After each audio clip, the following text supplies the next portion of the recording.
this is Manvi. Welcome to our YouTube channel, Mr. Mitra. Congress party గెలిస్తే మహిళలకు RTC బస్సులో ప్రయాణం ఫ్రీ అన్నది కదా. ఏం చేద్దామంటావు మరి? అన్నట్టే అధికారంలోకి వచ్చింది, ఇచ్చిన హామీని నెరవేర్చింది కూడా.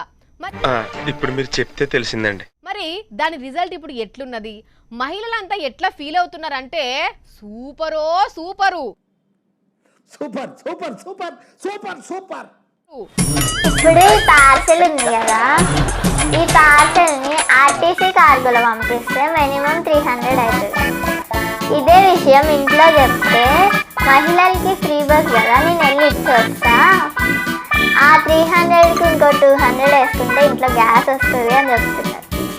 మహిళల ఫ్రీ బస్ స్కీమ్ని ఇలా కూడా యూజ్ చేయొచ్చు అని నాకు ఇప్పుడు అర్థమైంది. నీకు దండం అమ్మా, నువ్వెక్కడ దొరికావే నాకు?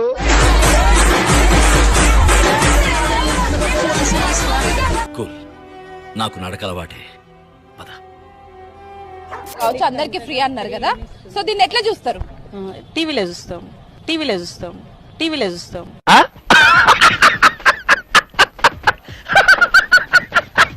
రేవంత్ రెడ్డి అన్న, I love you Revanth Reddy, love you.